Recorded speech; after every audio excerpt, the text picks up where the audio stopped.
Well, it moves from what are they going to do with DeAndre Hopkins to potentially what are they going to do with Kyler Murray? And I made a comment on Friday's show, Kyle, that I think anybody with ties to Steve Keim in terms of robust salary are not safe on this roster, for better or worse. You figure the rookie class from last year, the Trey McBrides, the Majay Sanders, those guys are fine because they're making no money. But you look at Kyler Murray and maybe the increasing likelihood that this team may not win many games this fall. And you think about when is the appropriate time to roll him back into action. And I'm getting the sense that outside of an increased recovery timeline where maybe he's on the field late September, early October, what is the benefit, Kyle, do you believe, if this team's heading toward a top 3 draft pick organically on their own? What's the benefit for them to bring back Kyler Murray mid to late November when in actuality you wouldn't have confidence yourself then to say, well, he's our guy in 2024 and beyond? Because I feel like the longer this goes without seeing K1 on the field, and they're saying all the right things in public, the bigger likelihood is that the dead money that they're eating in 2024 is not D-Hop, but it's Kyler Murray.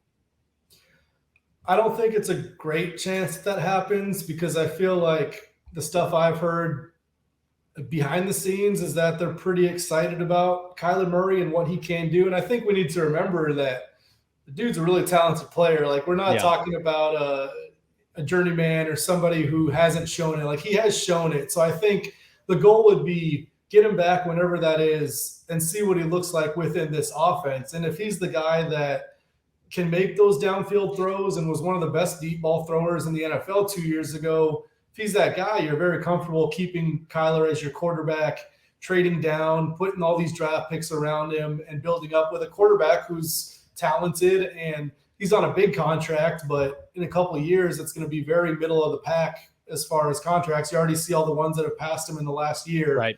So it's not going to make you stop from adding pieces. Like, we already talked about the cap space they have next year, and that's with $51 million of cap space going to Kyler Murray. So it doesn't totally stop you.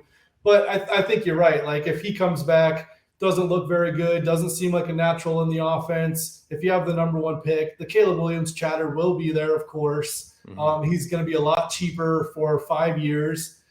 So it's going to be whether you trade down and get 3 first-round picks for him, or you trade Kyler and you take Caleb Williams. And that will be a really fun debate for several months if we get there. If we thought the Kyler Rosen debate was something, this will be on another level. Yeah.